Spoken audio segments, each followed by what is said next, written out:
Hay nomás poquito para que se den una idea, también tienen shows. Estos son gratis. Parte de un restaurante, comes y te hacen show. Sydney's se llama el restaurante, en la parte de atrás es donde se encuentra el tour bus, donde te dan un tour. Bueno, mi gente, estamos a punto de tomar el tour de aquí del zoológico de San Diego. Vamos a escuchar lo que tienen que decir. Así que acompáñenme en este tour, dura más o menos como 35-45 minutos. Comienza el tour. San Diego Zoo, thank you very much for joining us on our guided bus tour. My name is Ian and I'll be your bus driver, tour guide, and chauffeur for the duration of our tour. What do we do? I'm taking you folks to see about, I want to say half of the zoo today, about 50%. But before we get started, I need to ask you folks a very important question. Who's ready to go see some animals? Me dije. I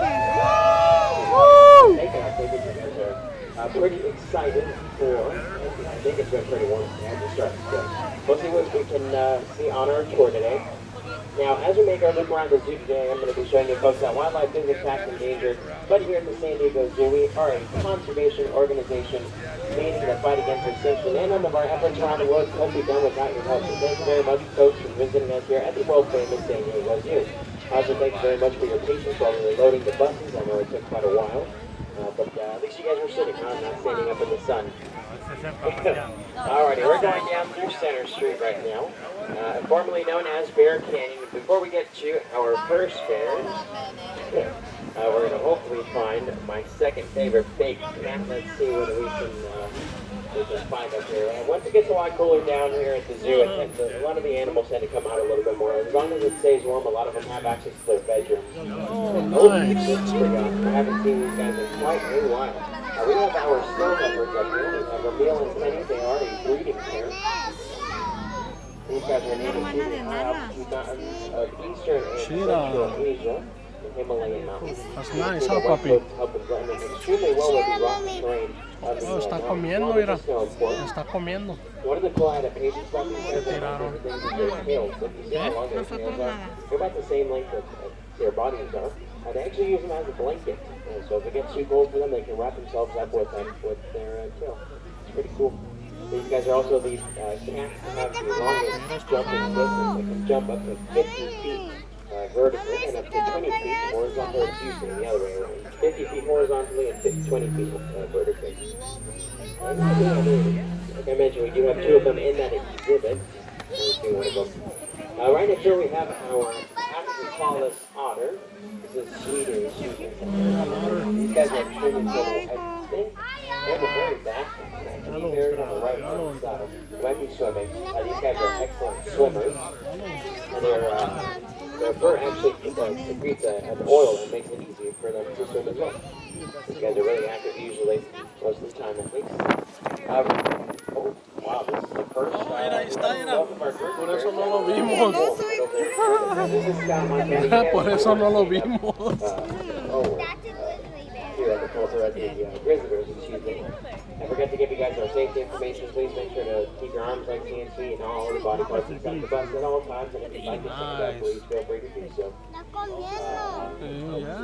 Scout Montana came to us about 8 or 9 years ago from Yellowstone National Park. The reason why we got them was because their mother was training them to go into human garbage cans for their food. That was their main food source.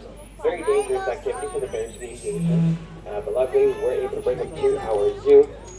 And when we first got them, they were extremely curious about their exhibit.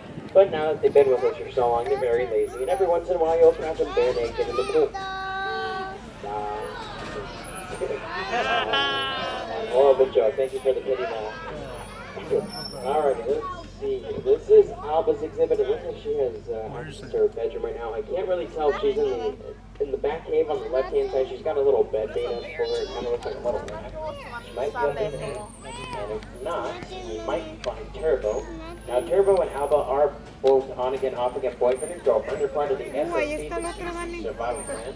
Está metido hasta allá. Easiest way for me to explain the species survival plan to you folks is it's an online dating site for our animals. What we do is we take specimens from our males and specimens from our females, and then we look for the best match. We put them together, which is exactly what we're doing with our Andy bears, our snow leopards, and a bunch of other different species here at the zoo and up at the safari park as well. On our left-hand side, you folks can find Fern Canyon Trail.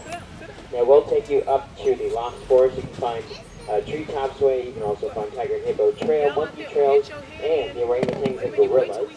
And just keep in mind, Fern Canyon Trail is pretty steep, and there are a lot of stairs up there. So if you folks mind the walk, don't worry. I will have at least one other option for you folks a little further down here in the canyon. If you guys don't mind the walk, definitely recommend checking it out if you can. It is absolutely beautiful. There we have a wonderful waterfall, one of my favorite places to walk here. And you can also find one of our bird aviaries, which we have Owens up on the hill on our left. That is the second largest of the 3 aviaries that we have in the Lost Forest. And all 3 of those aviaries were originally built in the mid-1930s to house large birds of prey, which they eventually moved those guys over to the Birds of Prey Bridge that was built in the 1940s. And I will be showing you folks that bridge here in just a few moments. Now take a look over to your right-hand side. You see that little cave building, whatever you want to call it, over to the left-hand side. That's the underwater viewing area for the penguins and the leopard sharks. You guys can make your way up to the top of African Rocks at the Ethiopian Highlands portion, where the Hamadryas baboons are, the geladas. You can also find the leopards up there, and the lemurs and the mooses. That's pretty cool as well. Definitely recommend checking all of African Rocks if you get a chance. Now, if you guys come down here from the top of African Rocks, one way to get back up to the top of the zoo is going to be this big tower on our left-hand side. This is the Vassar Skybridge elevator. We'll link you up to the bridge that is directly above us. And to the left, once you exit the elevator, that'll take you over to the Lost Forest area right next to the gorillas. And you can also find the Elephant Odyssey area across the bridge. On the right-hand side, we have what used to be our giant panda exhibit. So we no longer have giant pandas here, unfortunately. They did go back to their main home in China earlier this year. Don't touch the bus, please, folks. Earlier in April. But even though we don't have the pandas here, we still have Panda Trek open. You guys can find our red pandas, which is an exhibit down here on our right. It's going to be kind of hard to see, but if you look past this bamboo here, over towards the left-hand side of the exhibit, you can see a tail that kind of looks like a raccoon's tail. It's red and white. That is the red panda's tail. They kind of look more like a raccoon than a panda, to be quite honest with you. And they're pretty cool. They are solitary animals. Even though we do have 2 here on zoo grounds, they do switch them out on exhibit, so you'll never see them together usually. This path on our left-hand side, this is the closest path from Kangaroo bus stop number 2 to get over to the tigers and hippos. We have this first exhibit up here. It's one of our multi-species exhibits. We have red-tailed guenons and Allen swamp monkeys in there. And we also have the spotted-necked otters. Hopefully we'll be able to see these guys. Not the easiest. A little bit. Oh, yeah, if you look out in the far distance, you can see one of the red-tailed guenons out there. And I don't see any other ones. Now, the reason why we have multi-species, oh yeah, that's one of the red-tailed guenons. The reason why we have multi-species exhibits here at the zoo is if you folks sort of head out in the wild, you would find different species of animals in an area. You wouldn't find just one like you would in most exhibits. So by integrating a different species into the exhibit, we are helping the animals develop the same social skills just like they would out in the wild. And it also helps with their physical health as well. You'll occasionally catch them chasing each other, running around with each other, or even grooming each other as well. On our right-hand side up on the hill, that is the Birds of Prey Bridge. We have some harpies, eagles, and Andy condors. And across the way, this black post with the yellow kangaroo sign on top of it is Kangaroo Bus Stop number 2. Right now, we are not using Kangaroo Bus Stop number 1, which is on your map. Just keep that in mind if you guys are planning your day. Only Kangaroo Bus Stops number 2, 3, and 4 are in service. And you just gotta show the ticket that you used to hop on board this bus to get aboard the Kangaroo Bus. And they do come around about every 10 to 15 minutes, so you definitely won't be waiting too long at any one stop. Just keep in mind, folks, when you are waiting for the Kangaroo buses, the buses have a placard in front of the driver. If you see a blue placard, that is a guided bus tour, and you're looking for the yellow one. So if you see a bus coming with a blue placard, that's not your bus. Just wait a little bit more, and you will see your Kangaroo bus. Now, also located directly behind us is our animal hospital. We built our animal hospital back in the 1920s, and it's the standard for zoos around the entire world. Not much was known about taking care of exotic animals back in the Hospital de los 1920s, so we took the animales. first steps to preventative measures and hygiene for both our animals and our hospital staff as well. We definitely do have folks from all different parts of the world that come visit us here at the San Diego Zoo to check out our animal care facilities. They can take those ideas back to their zoos as well. On our left-hand side, California State Route 163. Take that about 35 miles northeast here. You head up over to our sister facility, the San Diego Zoo Safari Park. Now they're about 20 times our size with over 2,000 acres to cover. If you guys haven't had a chance to check them out yet, definitely recommend doing so if you can. They have a really awesome caravan tour that takes you down into this open plains area. You get a pretty good chance of meeting a giraffe and a rhino on the same tour. Alright, now we're going into our polar bear viewing area. I'm going to stop here for just a second so we can find any of our polar bears, but I don't think we will. Didn't see any of them when we were coming up. I don't see any polar bears. Maybe you guys in the back, if you look all the way down to the far left-hand side of the exhibit, there might be a polar bear down there. Not too sure. You guys see anything from there? No? Okay. Alright, we'll go ahead and continue along. Sorry about that. Están Oops. escondidos. Like I mentioned when we first started the tour, a lot of the animals here at the zoo do have access to their bedrooms when it gets too warm for them. They do have ACs in their bedrooms, so I definitely don't blame them. But like I said, once it gets a lot cooler here at the zoo, a lot of the animals start to come out a little bit more. Continuing up on Parkway, we have some African gazelles. Our first species are our bonbon. We actually just had two babies. We had one born on May 31st and another one a couple weeks ago. And right next door we have our southern heron. These guys are my favorite species of African gazelles. Now, heron does mean giraffe necks, as you guys can see, they do have those really long necks. And they actually use them the same exact way that giraffes do.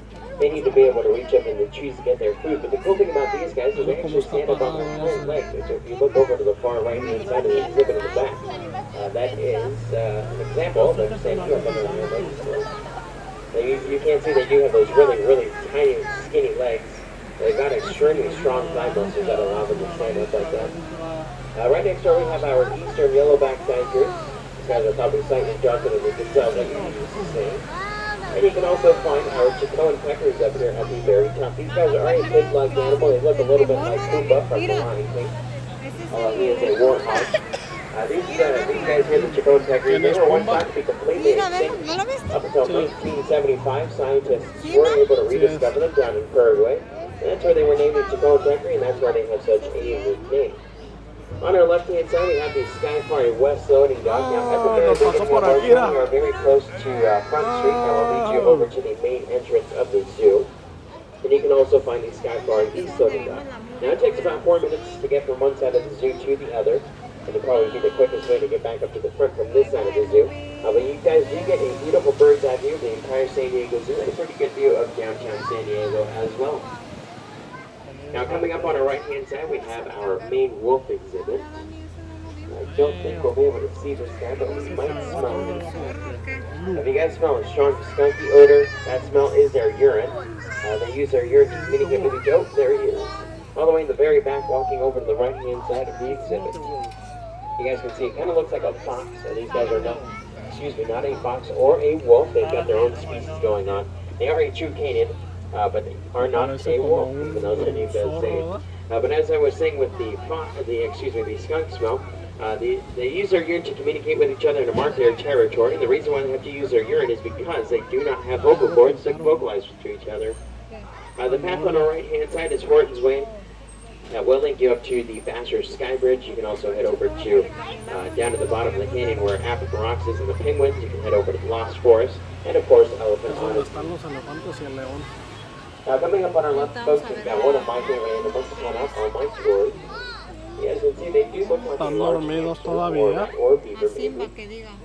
Kind of might be a little bit difficult to punch up here in the corner. These guys are rock hyraxes. Now, does anyone want to take a guess who they're most closely related to? Gophers. They're not related to gophers, and they're not related to what? Lemurs? Lemurs or beavers? Either one. They're not related to either one. These guys are actually most closely related to, hey folks, ready? Don't worry about it. Elephants. Yeah, the reason for that is because they have two tiny little tusks growing on the side of their mouth. Folks, look really closely. You might be able to see them, although it is a little bit difficult. Sometimes it is covered by their lips, but they do have tusks going on the side of their mouth. There's another exhibit over by African rocks, so I will point that out to you folks. You guys can get a little bit closer to the rock hyraxes, but that makes them one of only 2 remaining relatives left in the entire world to the elephant. The rock hyraxes and manatees, the ones left. On the right-hand side, we have my favorite big cats. We have our African lion. We have Ernest, all the way in the very back on the right-hand side, and Miss Ella, who's a little bit closer to us. Now, if you guys were to find lions out in the wild, you would probably catch them sleeping. They do like to sleep about 18 to 20 hours a day to conserve their energy for their big hunts. Now, lions are the only big cats that live in the large social group that we know as primes, and it's actually the females who are in charge of those primes. They're the ones that are in charge of bringing back the food for their groups, and the ones that are in charge of hunting. The males just stay back and protect their young and protect their territory. That's why they develop those names, because they are the tigers of the group. They protect their necks, so it gives them a little bit more of a cushion around their necks. Unfortunately, these guys do have, unfortunately, these guys do have a conflict down in the African savannas where they are from. They like to live in the same places that humans do, but we do have a conservation effort down in the African savannas. We're trying to inform our locals of the issues with the lions down there, and also starting anti-poaching teams in these areas as well. Let's see here. This is our jaguar exhibit. Here he does hide pretty well into an exhibit. You guys see him? Please let me know if I will stop. I don't see him anywhere. Anyway. Continue along here. If you guys head back over here, even if they are in their bedrooms, you guys can usually get a pretty good view of them. They do have a big window area that you guys can look into their bedrooms as well. This exhibit a little bit closer to us, we have our llamas and guanacos. The guanacos are the undomesticated version of llamas. They've got that solid brown coat. The llama has a white coat with a brown spot. The cool thing about these guys is llamas have been working with humans as horses for thousands of years. I see Mary here. This is one of our Asian elephants, and she's always hanging out with Shaba, who's my favorite elephant, and they don't see her anywhere. Shaba does like to go in the water over to the right-hand side, and that's mostly viewable from the pedestrian side. If you actually look over to the left-hand side, you can see another one of our African elephants as well. That is Timbo over in the Elephant Care Center waiting area. This is Mary here. We have 2 of each species, 2 Asian and 2 African elephants. Mary's an Asian elephant, Timbo's an African elephant. Anyone who can tell the difference between the 2 species? Easiest way? That's right, their ears. That's the easiest way to tell them apart. Asian elephants have much smaller ears than African elephants do. And another way to tell them apart with the females is with their tusks. Female Asian elephants don't usually grow very large tusks, unlike female African elephants who usually do. Now Timbo isn't a great example of that. She does have larger tusks than any of our Asian elephants, but they're not very visible anyways. Shaba is a perfect example to show you folks that. The building on the right-hand side is our Elephant Care Center. This building works as a day spa for our elephants. All of them are females. We specialize in geriatric care. Our breeding facility is up at the safari park. But for those of you ladies on board who like to get manicures and pedicures every once in a while, our gals get theirs about once a week. They're here pretty often to get their feet and nails checked and scrubbed. They can also get their calluses removed. But over inside the care center, they have a little education center, and they have examples of their calluses that are extremely thick and extremely strong as well. It's kind of like a piece of ceramic or something like that. Alright. Now before we get to the other half of the elephant here, let's take a look at this beautiful gray bird down here. This is Stella. She is our secretary bird. Now Stella does prefer to be called an administrative assistant, but she'll take secretary. Now you guys can't see her legs right now because she is sitting down, but when she stands up, she's got really tiny little skinny legs. Now those are her most powerful hunting tools. She likes to stomp on her prey before she eats it. And she likes to hunt small mammals, mice, rodents, insects, and her favorite thing to hunt are snakes. Which over at the safari park, I got to see their secretary bird stomp on a snake over at one of their bird shows. Like a really cool bird show. Alrighty, this is Debbie. She's another one of our Asian elephants. Looks like Timbo's still in that waiting room back there. Debbie here is eating from one of the feeders that we have in the exhibit. Another feeder for the elephants is that big cement tree in the middle of the exhibit. That is the utilitrees. We put the utilitrees in the middle of the exhibit because elephants use trees as back scratchers, but our keepers didn't want to have to deal with knock down trees every time they came into work. So we came up with the big cement trees, and they still provide the same services. They provide food, shade, back scratchers. And one advantage to having the cement trees is they also have heaters on them as well, just in case it does get too cold for them. Also an enriching activity for the elephants. A lot of them do have bins hanging down from the utility that allows the elephant to have to reach up there with their trunks. Makes them exercise their trunks, but they do have thousands of muscles in those trunks, and it also helps them stay as wild as possible, of course. Now, right next door, we have another one of our multi-species exhibits. We've got our dromedary camel, which you can see one over to the right-hand side, and we also have the North American pronghorns in there. You guys might be able to get a better view if you stand up. Now, dromedary camels have one hump, extra camels have two humps. Anyone know what a camel's hump is for? Water. That's exactly what I thought my entire life, but that's not true. It's just a bag of fat, that's all it is. The camels can go up to 14 days without eating a single thing, and they can survive just on the fat they have stored in their humps. The other animal in there, the pronghorns, they kind of look like an antelope, or it's caused by antelope. Their horns do grow back and they fall off. The pronghorns are actually the world's second fastest animal. The thing that separates them from a cheetah. Here's a cheetah can hold their speed of up to 65 miles per hour for a few seconds sprint, while the pronghorn can hold their speed of up to 50 miles per hour, 4 miles at a time. So they are running a little bit slower, but for a much longer distance. And coming up, we have one of our greatest success stories for conservation research and science. We have our California condors. Now, back in 1983, there were only 22 of these birds left in the entire world. Luckily, due to the conservation efforts of the San Diego Zoo, the LA Zoo, a zoo down in Arizona, and one down in Mexico, we were able to collect all 22 of the California condors. Now, we had one egg sitting in an incubator for a while. The first chick to be hatched was Sisquak. He went on to father about 17 other birds. And that was just the first stepping stone in leading the fight against extinction for our condors. But I'm proud to announce that due to our continued efforts, we have been able to increase their population up to 488, with about 312 of them roaming out in the wild. We actually just got some pretty cool news about a week or two ago. We just had our 1,000th chick hatch. Pretty cool, yeah. One of the biggest things that threatened these guys was lead poisoning.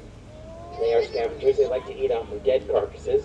But when hunters would leave their carcasses out in the wild with their lead bullets, these guys would unfortunately be poisoned. Luckily, here in California, we do have some legislation that was passed that outlawed lead bullets for hunters, and now they're limited to using only copper bullets. Once again, the black post back here on our right with the yellow kangaroo sign on top of it is Kangaroo Bus Stop number 4. That will be the closest one to this side of Elephant Odyssey. And you folks can also head over to the Kobe area of Africa Rocks, which you'll see here in just a few moments. Now, if you folks do want to get a little bit closer to our rock hyrax and check out those tusks that I was telling you folks about, it's going to be this first exhibit on our right-hand side. We usually hang out right by the fence area, so you can get a really good look at them. Check out those tusks. And right next door, we have our meerkat exhibit, which is usually always at least one of them on exhibit. They need to make sure that there's no predators coming in and look like it's ready to handle. So, unfortunately, exhibit. No, there's one on top of the rock over the left. Being a sentry post lookout is the most important job that a meerkat can have. They need to make sure that there's no predators coming. If they're so close and tight in, they like to make sure that everyone knows exactly what's going on, and that they have two different calls to distinguish whether a predator is coming from the sky or from the ground. Coming up on our right-hand side, we have the Kobe area of Africa Rocks. This is the most northern part of the exhibit. We have the trumpeted hornbills up here. We have the rock hyraxes, dwarf mongooses, and my favorite, which you can see two of them here, are our clip springers. The cutest part of these guys, you can't see because they're laying down right now, but when they stand up, they have tiny, tiny little feet.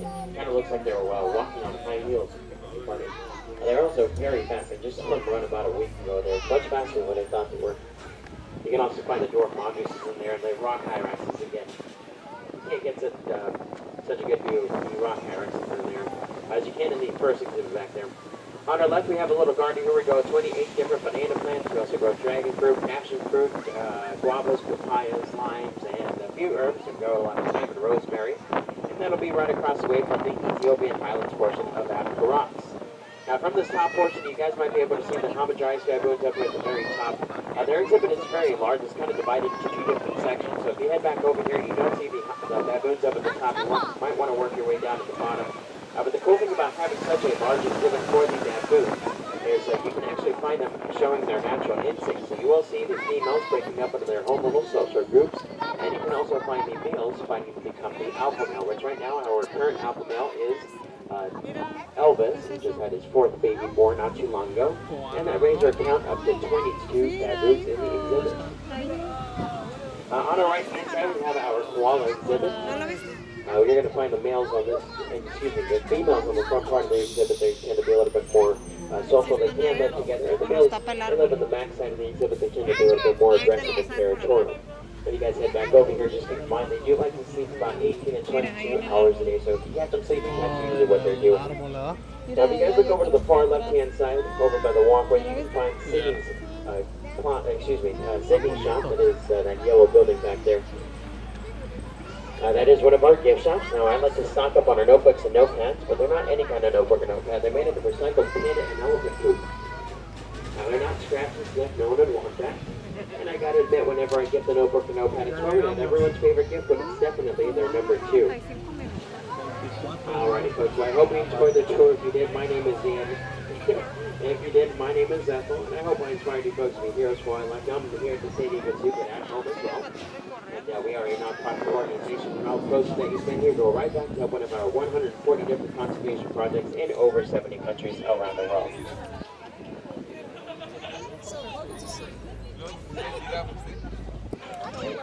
Sorry, folks. Anyways, I forgot what I was saying, but thank you very much, and I hope you folks enjoy the rest of your day here at the world-famous San Diego Zoo. Bye-bye, everyone.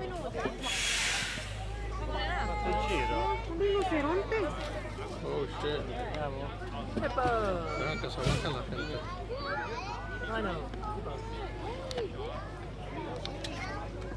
Pues ahí quedó el tour. Nos habían dicho que duraba más o menos como 45 minutos. Desde que comencé a grabar, no dejé de parar hasta el final. 25 minutos es lo que dura el tour. Ahí estamos, mi gente. Espero que les haya gustado. Y su compa el Pegaso, ya saben.